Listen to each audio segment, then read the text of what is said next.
శుక్లాంబరధరం విష్ణుం శశివర్ణం చతుర్భుజం ప్రసన్నవదనం ధ్యాయేత్ సర్వవిఘ్నోపశాంతయే అగజానన పద్మార్కం గజానన మహార్నిశం అనేకదంతం భక్తానాం ఏకదంతోపాస్మహే. ఓం గం గణపతయే నమః. ఓం శ్రీమాత్రే నమః. ఓం శ్రీ గురుభ్యో నమః.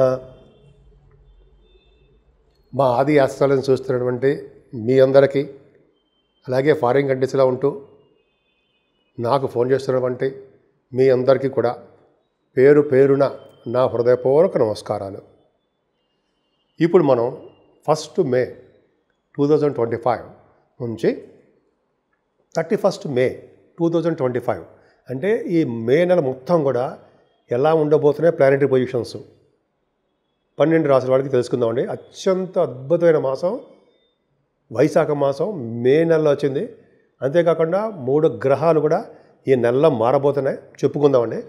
దానికంటే ముందర మీరు మా ఆస్ట్రాలజీ తరఫున మీరు ఏమైనా జాతకాలు చూపించుకోదలుచుకుంటే మీ date of birth, time of birth, place of birth కావాలండి. నేనే స్వయంగా చూస్తాను జాతకాలు. అలాగే అంతేకాకుండా మ్యాచింగ్స్ అంటే వధూవరుల యొక్క జాతకాలు, అంతేకాకుండా ఒడుగు ముహూర్తాలు, పెళ్లి ముహూర్తాలు చాలా ఉంటాయి కదండి, మంచి మంచి ముహూర్తాలు, గృహప్రవేశ ముహూర్తాలు, ఇవన్నీ కూడా నేనే పెడుతుంటాను. 35 years ఆఫ్ ఎక్స్పీరియన్స్ నాకుంది. ఇది మీ వాదినారాయణరావు. మీకు కావాలంటే 7075389589 ఫోన్ చేయొచ్చు, నేనే లిఫ్ట్ చేస్తా. ఒకవేళ ఈ షూటింగ్స్లోనూ వీటిలో బిజీలో ఉంటే మీరు ఏమనుకోవద్దు, మీరు నాకు వాట్సాప్ పెట్టండి. 7075389589 నా సెల్ నెంబర్ అనమాట. అంతేకాకుండా అండి, మీకు నా వీడియోలు బాగా నచ్చాయని అనుకుంటున్నాను. ఒకవేళ నచ్చితే మీరు లైక్ చేయండి, షేర్ చేయండి, అలాగే సబ్స్క్రైబ్ చేయండి. తులారాశి వారికి ఈ నెల మొత్తం కూడా చాలా బాగుందండి.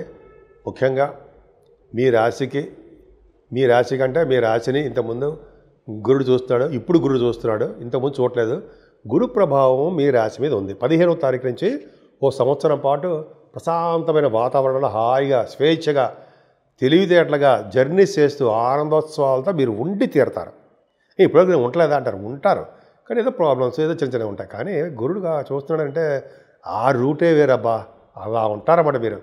సరే, ఫైనాన్షియల్గా కూడా ఏమాత్రం తగ్గరండి. మీ సంపదలు అలాగే ఉంటాయి, పెరుగుతూనే ఉంటాయి తప్ప తగ్గవు. ఎదుటి వాళ్ళ దగ్గర చేసే పరిస్థితికి మీరు రారు. ధన సంపాదన మీకు ఉండి తీరుతుంది. కుటుంబాల వృద్ధి, కుటుంబాల సౌఖ్యము, ఒక వర్షస్ పెరగడము, ఐసైట్ కంటి చూపులతోటి బ్రహ్మాండంగా మీరు బాగుండడము చాలా బాగుంటుందండి. ఎక్కువగా 15వ తారీఖు తర్వాత నుంచి ఇంకా మీరు ప్రయాణాలు చేయవలసి వస్తూ ఉంటుంది. ఎప్పుడే తీరా బండి అంటారు, తీసేస్తారు, బ్రహ్మాండం చేస్తున్నారు. ఇక ముందు ఇంకా ఎక్కువ అవుతుందండి. ఎక్కువగా లోకల్లోనే షార్ట్ జర్నీస్ ఎక్కువ చేసేస్తూ ఉంటారు. టెంపుల్స్కి వెళ్ళడము, మీ తమ్ముళ్ళని కలవడము, లేకపోతే కొత్త కొత్త ఐడియాలు రీచ్ మనం ఆ ప్రదేశాలు వెళ్ళి చూస్తూ ఉండడము చాలా అద్భుతంగా ఉందండి. ఏదేమైనా మీ తులారాశి వారికి ఎప్పుడు కూడా అంటే మీ జనరల్గా కంఫర్టబుల్నెస్ ఎక్కువ. చదువు విషయంలో మీరు మాత్రం వెనక్కి తగ్గరు, ముందుకు వెళ్ళిపోతుంటారు. వాహనాలు కానీ భూములు కొనుక్కోవడానికి అవకాశాలు ఉన్నాయి. కానీ భూములు వాహనాలు కొనేటప్పుడు మాత్రం కొద్దిగా జాగ్రత్త వహించండి. ఎక్కువ డబ్బులు ఖర్చు పెట్టి మీరు చేయవలసి వస్తుంది. కానీ ఇక్కడ చిన్న ఇష్యూ ఉందండి. ఇష్యూ అంటే దాని ప్రాబ్లం ఏంటంటే పంచమ స్థానంలోకి రాహు వస్తున్నాడు. రాహు సర్పదోష కారకుడు అవుతాడు. అంటే రాహు పంచమ స్థానంలోనూ, సప్తమ స్థానంలోనూ, 12వ స్థానంలోనూ చెడు ఫలితాలే ఇస్తాడు. అంటే ఎక్కువ దోషానికి ఆపాదిస్తాడు. అంటే ఏంటి, రాహు పంచమ స్థానం ఉండడం వలన, సర్పదోషం వలన మీకు సంతాన విషయంలో ఆలస్యం అవుతూ ఉంటుంది. కానీ భగవంతుడి యొక్క ఆశీస్సులతోటి మీరు చేసుకున్న పూజల వలన సంతాన భాగ్యత కలుగుతుండో అదో డౌట్ లేదు. అంతేకాకుండా మీకు అదృష్టం ఏంటంటే పంచమ స్థానంలో అది రాహు మారిన, గురుడు కూడా మారాడు కదా. గురుడు మారి మిథున రాశి నుంచి మీ రాహుని, కుంభరాశిలో ఉన్న రాహుకి చెక్ పెట్టాడు, అంటే గురుదృష్టి పెట్టాడు. కాబట్టి పంచమ స్థానంలో ఏమాత్రం కిక్కురు పడకుండా కామ్గా కూర్చుంటాడు ఆయన. రాహు కిక్కురు పడకుండా అంటే ఏం మాట స్తబ్దతగా ఉంటాడు అనమాట. చెడు చేయడు, అలా మంచి చేయడానికి ఉత్సాహపడుతూ ఉంటాడు. ఎందుకంటే ఎవరు దృష్టి పడుతుందో, ఎవరి హౌస్లో ఉంటాడో వాళ్ళ యొక్క ఫలితాలు ఇవ్వాలిగా. రాహు శని యొక్క హౌస్లో ఉన్నాడు, శని యొక్క ఫలితాలు ఇవ్వాలి. సో గురువుగా చూస్తున్నాడు. చెప్పుకుంటే అనర్గళంగా ఉంటుంది అనుకోండి. సరే పక్క పెడితే మీకు గురుదృష్టి వలన సాహిత్య రంగంలో ఉన్న వాళ్ళకి చాలా అద్భుతమైన ఫలితాలు ఉంటాయి, అందులో డౌట్ లేదు. సంగీతం, సాహిత్యం, నృత్య కళాకారులకి బ్యూటిఫుల్గా ఉంటుంది. ఇంకా చెప్పాలంటే ఆ రాహువు పంచమస్థానంలో ఉండడం వల్ల స్టాక్ మార్కెట్లో ఉన్న వాళ్ళకి కొంచెం చిన్న స్తబ్దత ఏర్పడుతుంది, కానీ అల్టిమేట్గా డబ్బులు సంపాదించుకుంటారు. ఏదైనా ఆరో భావంలో ఉన్నటువంటి శనీశ్వరుడే సర్వదా రక్షగా మీకు ఉంటాడు. అలా బుధ శుక్రులు కూడా ఉన్నారనుకోండి, బుధ శుక్రులు ఓకే అంతా వాళ్ళు మారిపోతుంటారు. శని ఒకడు కాన్స్టెంట్గా మీకు ఉంటాడు ఆరో భావం ఉండడం వల్ల నిజంగా మీరు కష్టపడండి.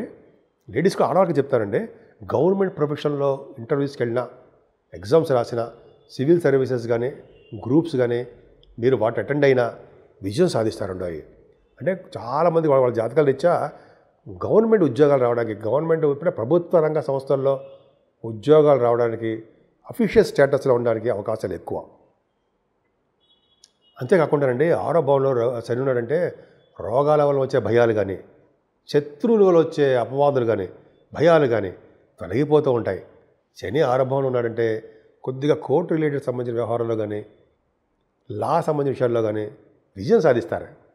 తెలుసండి, ఆరో భావంలోనూ, 8వ భావంలోనూ, 9వ భావం కూడా చూస్తూ ఉండవు. అవన్నీ చాలా ఉన్నాయి కండి, అవన్నీ మీకు తెలియని కాదు, తెలుసు. సరే, అదే పక్కన పెడితే మీకు చక్కగా అద్భుతంగా ఉంటే బేనమాలు కూడా చాలా బాగుంటుందండి. సప్తమ స్థానంలో రవి 14 వరకు ఉంటాడు, కలిసిన బుధుడు ఉంటాడు. 7వ తారీఖు నుంచి బుధుడు వస్తాడు సప్తమంలోకి. రవి బుధుల కాంబినేషన్ వారం రోజులు ఉన్నప్పటికీ అండి చాలా మంచి చేస్తారు. వివాహ వేడుకలు, అదృష్టము ఇవన్నీ మీకు సంప్రాప్తిస్తూ ఉంటాయి. 7వ తారీఖు నుంచి బుధుడు ఒక్కడే ఉంటాడు సప్తమ స్థానంలో. బుధుడు కూడా వ్యాపార లక్షణాలని కలిగిస్తాడండి. బుధుడు ఒంటరిగా ఉన్న బుధుడు చెడు ఫలితాలు ఏం కాదు.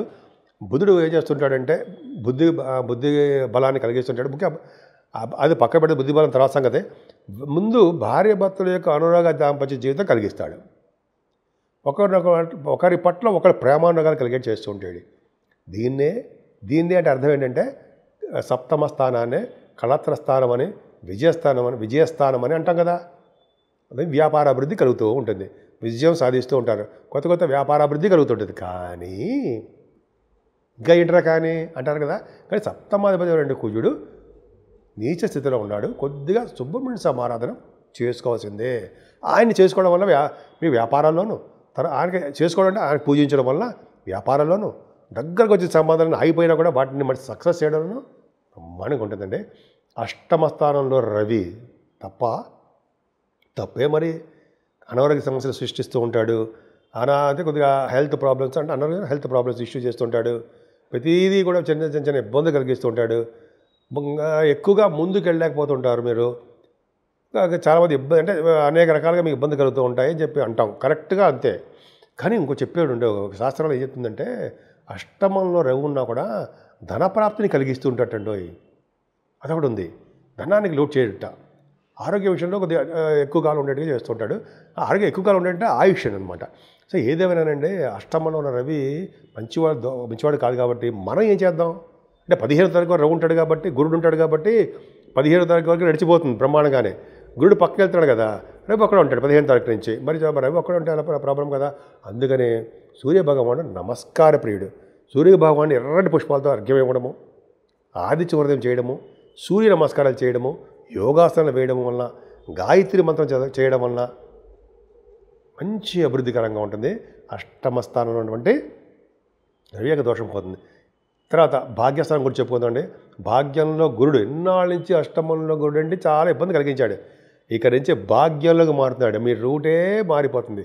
అదృష్ట గీత మీకు ఉండబోతోంది. అదృష్టం అంటే ఒక విధంగా భగవంతుడు మీకు అదృష్టం రాసి పెట్టించాడు. తులారాశి వాళ్ళకి భాగ్యస్థానంలో గురుడు ఉండడం వల్ల విశేషమైన సంపదల్ని కలిగించి తీరతాడు, అదృష్టాన్ని కలిగిస్తాడు. అలాగే ఉన్నతమైన విద్య రీత్యా విదేశాలు వెళ్ళేటి కలిగించి చేస్తుంటాడు. ఎందుకంటే మీకు ఆయన 3rd house lord, 6th house lord బ్యూటిఫుల్గా భాగ్యంలో ఉన్నాడు. చక్కటి విద్య సంప్రాప్తిస్తుంది.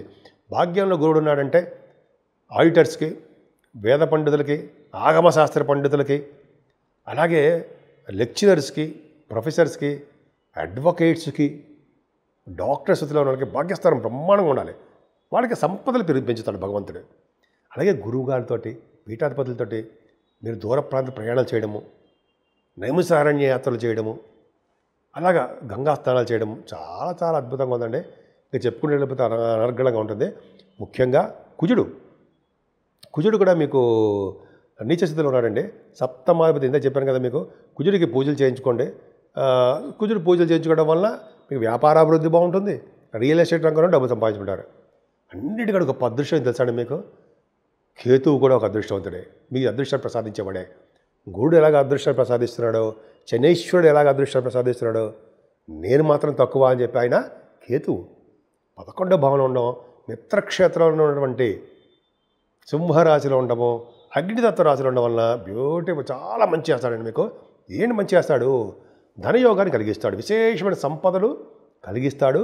మీరు అనుకున్న దానికంటే ఎక్కువ డబ్బులు సంపాదించడం చేస్తూ ఉంటాడు. అది కదరా లైఫ్ అంటే చూసారా. నిజంగా తులారాశి వాడు అదృష్టవంతులే నేను ఖచ్చితంగా నేను చెప్తాను. అద్భుతం. వాళ్ళ జాతకాలు ఎలా ఉంటే తెలియదు కానీ గోచార ప్రకారము మంచి జరగడానికి ఎక్కువ అవకాశాలు ఉన్నాయండి. 19వ తారీఖున చాలా బాగుంది, కానీ కాలసర్ప దోషంలో ఉన్నాయి. మీరు రాశ్యాధిపతి బయటకు వచ్చాడు కాబట్టి ఓకే పర్లేదు. కానీ ఏదేమైనా రాశ్యాధిపతి కాదు, చంద్రుడు మీకు బాగుందండి. ఏదైనా కాలసర్ప దోషాలు ఉన్నారు కాబట్టి పూజలు చేయించుకోండి. కాళహస్తి కానీ మీకు ఉన్న దగ్గరలో ఉన్న గుళ్ళ కానీ చేయించుకొని పూజలు చేయించుకుంటే మంచి సంపదలు కలుగుతాయి.